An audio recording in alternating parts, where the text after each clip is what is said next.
Good morning બાળકો. ફરી પાછા આપણે અભ્યાસક્રમ તરફ આગળ વધીએ. તો આજે આપણે હિન્દીમાં પાઠ જોવાના છીએ. પાઠ 11 સચ્ચા હીરા. સચ્ચા હીરા એટલે સાચો હીરો. તો અહીંયા એક વાર્તા છે. એ વાર્તાના આધારે આપણે સચ્ચા હીરા એટલે કે સાચો હીરો શું છે, કોણ છે, એના વિશે જાણીશું. सूर्य अस्त हो रहा था, सब पशु पक्षी अपने अपने ठिकानों की ओर चले जा रहे थे. એટલે બાળકો આપણે એનું ગુજરાતી ભાષાંતર પણ સાથે જોતા જઈશું અને પાઠ સમજતા જઈશું. તો કે સૂર્ય અસ્ત હો રહા થા એટલે સૂર્ય અસ્ત થઈ રહ્યો હતો. બધા પશુ અને પક્ષી પોતપોતાના ठेकाणा એટલે કે પોતાના ઠેકાણાની તરફ, પોતાના રહેઠાણની તરફ જઈ રહ્યા હતા. गांव में कुछ स्त्रियां पानी लेने के लिए कुएं पर आई.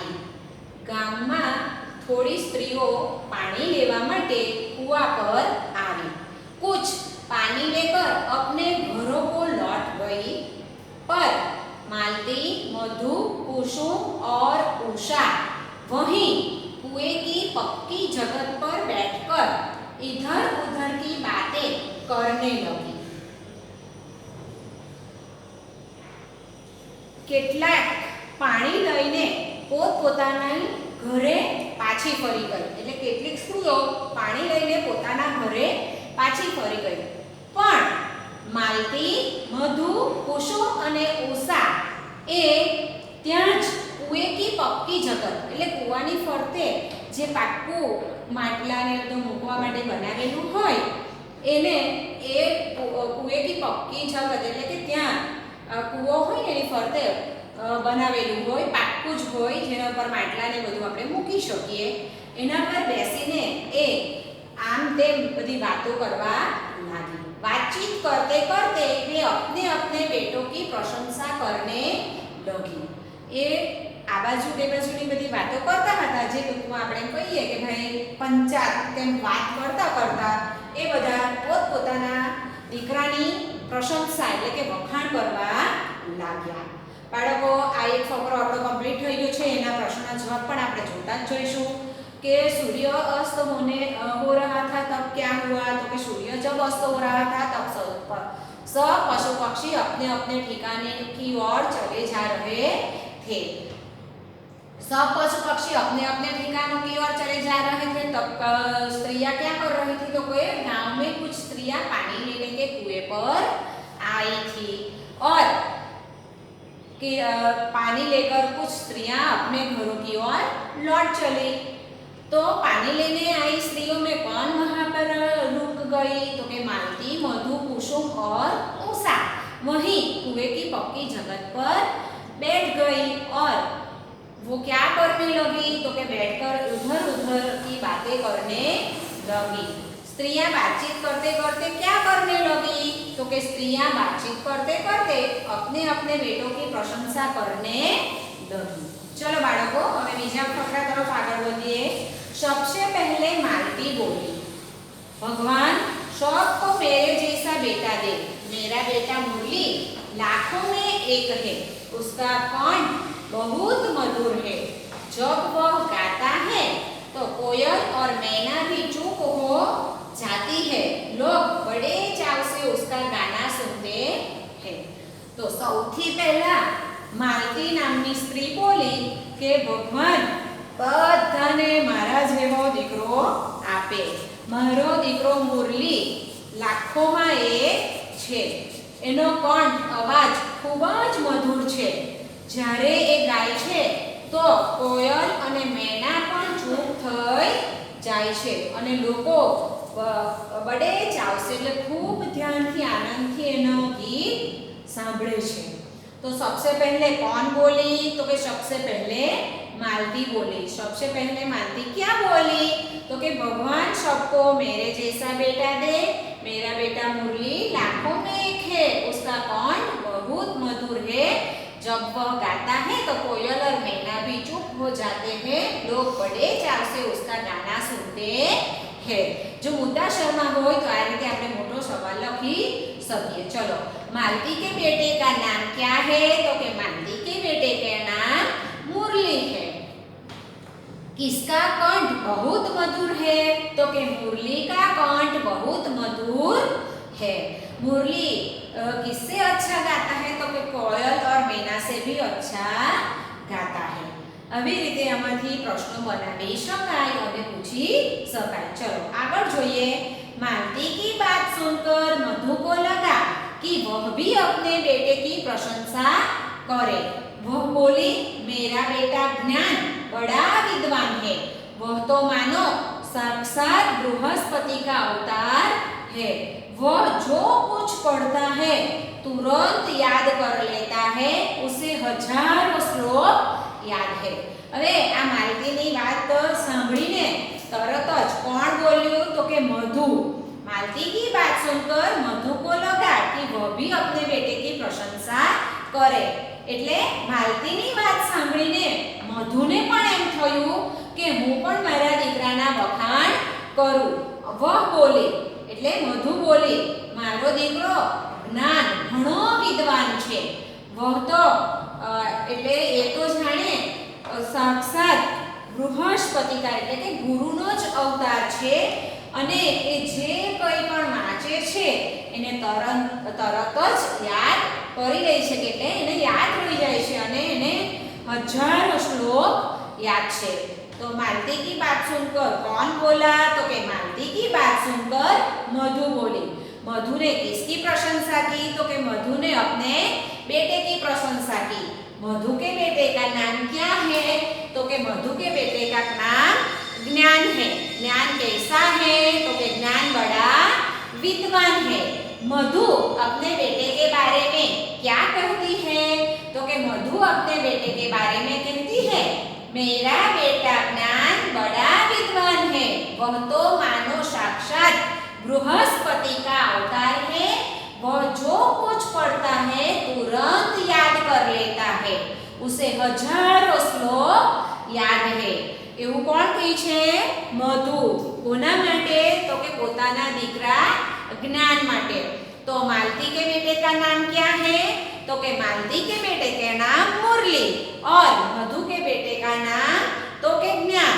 मुरली कैसा है? तो कि वो गाता है, उसका कंठ मधुर है। और ज्ञान कैसा है? तो कि वो बड़ा विद्वान है और उसे हजारों श्लोक याद है और वो जो कुछ भी पढ़ता है उसे तुरंत याद रह जाता है।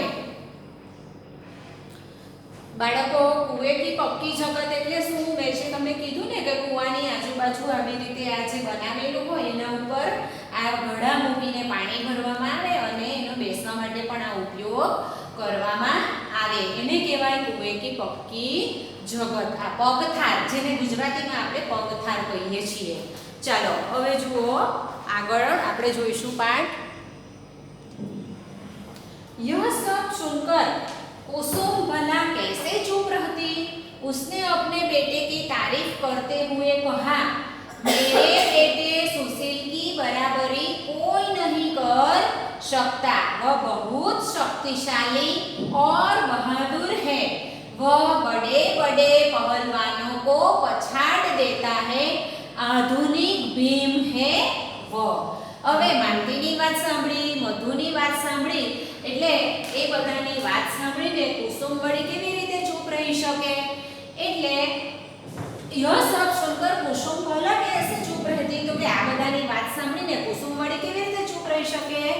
એણે उसने अपने बेटे की तारीफ करते हुए कहा એટલે એણે પોતાના દીકરાના વખાણ કરતા કહ્યું, मेरे बेटे सुशील की बराबरी कोई नहीं कर सकता। એટલે કે મારા દીકરા સુશીલની બરાબરી કોઈ નથી કરી શકતું। वह बहुत शक्तिशाली और बहादुर है। એ ખૂબ જ શક્તિશાળી અને બહાદુર છે। वह बड़े बड़े पहलवानों को पछाड़ देता है। એ મોટા મોટા પહેલવાનોને પછાડી દે છે। આધુનિક ભીમ છે એ। कौन गई है आबू? तो कुसुम। तो कुसुम के बेटे का नाम क्या है? तो कि कुसुम के बेटे का नाम सुशील है। सुशील कैसा है? तो कि वो बहुत शक्तिशाली और बहादुर है। सुशील क्या कर सकता है? तो कि सुशील बड़े बड़े पहलवानों देता है। सुशील को क्या कहते हैं? तो कि सुशील को आधुनिक भीम वो कुसुम आधुनिक भीम कहती है उसे। तो જોયું બાળકો। હવે આમાં એક બીજો પ્રશ્ન એમ પણ કહેવાય કે कुसुम अपने बेटे के बारे में क्या बताती है? तो कि कुसुम कहती है मेरे बेटे सुशील की बराबरी कोई नहीं कर सकता। वह बहुत शक्तिशाली और बहादुर है। वह बड़े बड़े पहलवानों को पछाड़ देता है। आधुनिक भीम है वह। इन तीनों की बातें सुनकर भी उषा चुप बैठी रही। उसने अपने बेटे के बारे में कुछ न कहा। मालती ने उसे टोकते हुए कहा, क्यों बहन तुम चुप क्यों हो? तुम्हारा भी तो एक बेटा है। तुम भी अपने बेटे के बारे में हमें बताओ, उसमें क्या विशेषता है? तो आ ત્રણેયની વાત સાંભળીને પણ ઉષા ચૂપ બેઠી રહી, એટલે ચૂપચાપ જ બેસી રહી। એણે પોતાના દીકરા વિશે કંઈ પણ કહ્યું નહીં। તો માલતીએ એને ટોકતા કહ્યું કે કેમ બેન તું કેમ ચૂપ બેઠી છે? તારો પણ એક દીકરો છે, તું પણ પોતાના દીકરા વિશે અમને જણાવ, એમાં શું विशेषता है, एनामां शुं खूबी है? तो इन तीनों स्त्रियों की बातें सुनकर भी कौन चुप बैठी रही? तो के उषा चुप बैठी रही।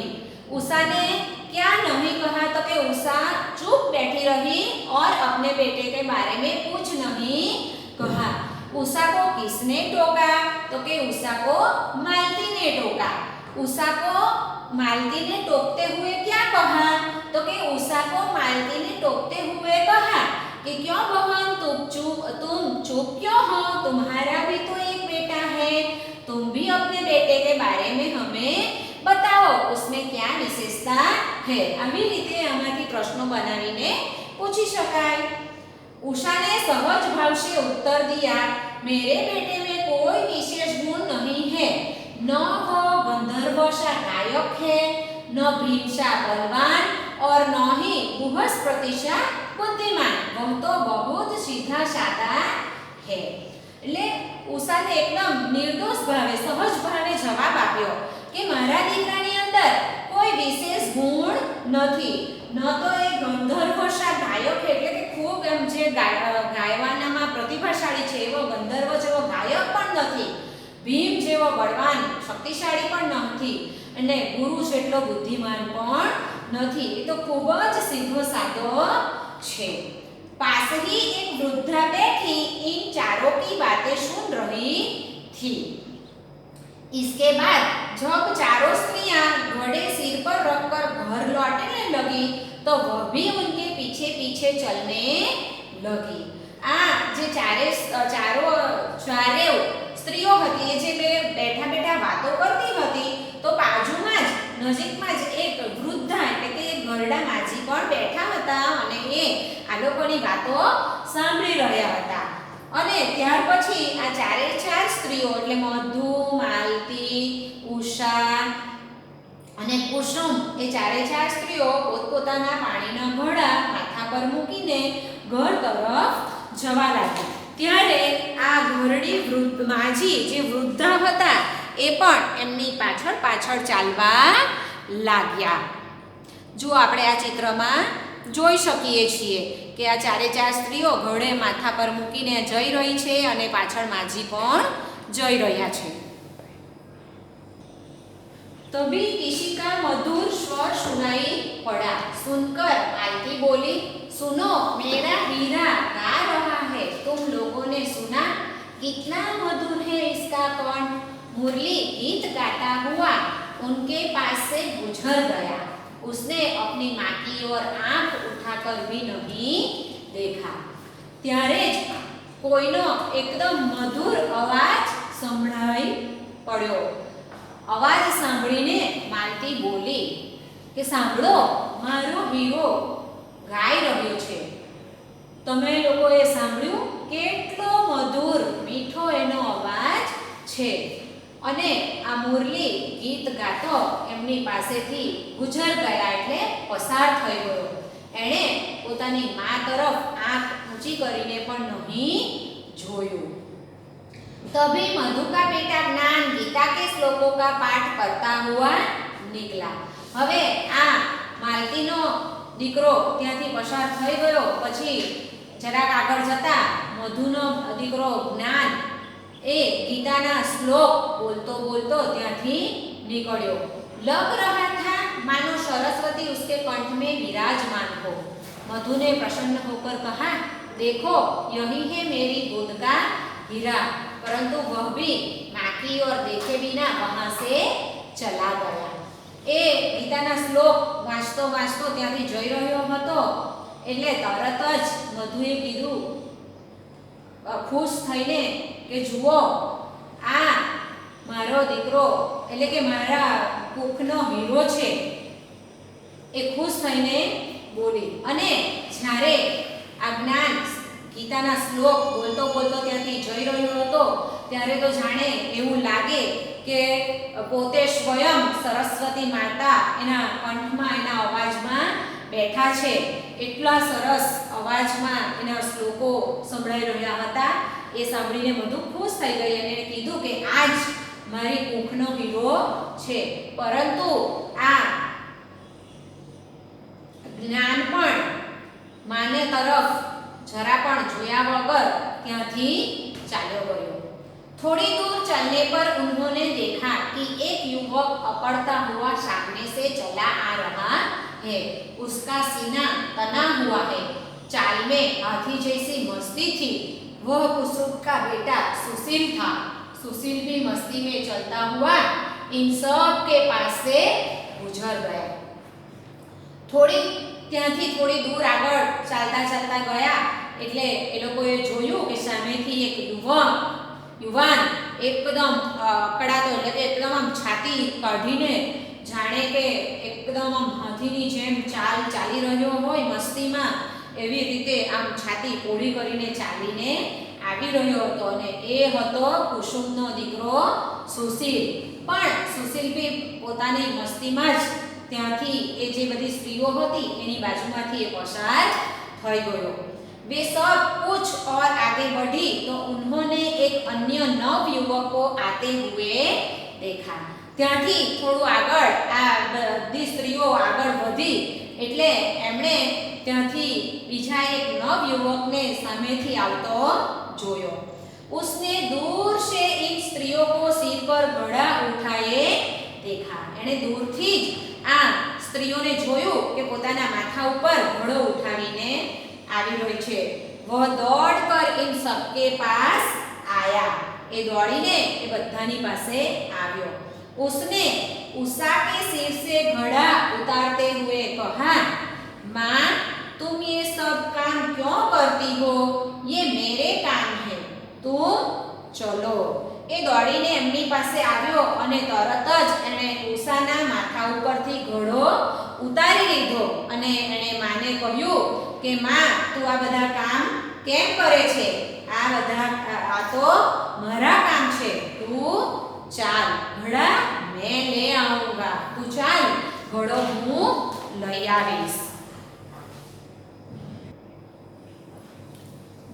वह उषा का बेटा सलील था. बाकी तीनों स्त्रियां आश्चर्य से उषा और सलील को देखती ही रह गई. એ આવીને કહે છે એની માના માથા ઉપરથી ઘડો ઉતારી લે છે અને કહે છે કે માં તું ચાલ, હું એને લઈ આવીશ. અને એ નવયુવક ઉષાનો દીકરો સલીલ હતો અને બાકીની ત્રણ સ્ત્રીઓ આશ્ચર્યથી નવાઈથી ઉષાને અને સલીલને જોતી रह गई. तो उषा के बेटे का नाम क्या था? तो कि उषा के बेटे का नाम सलील था. जब स्त्रियां सिर पर घड़ा लेकर जा रही थी तब किसने आते हुए देखा? तो कि सलील ने देखा. सलील ने माँ के नजदीक आकर क्या किया? तो कि माँ के सिर से घड़ा उतारा और कहा कि ये सब मेरे काम है, तुम क्यों ये सब काम करती हो? और माँ के सिर से घड़ा उतार लिया.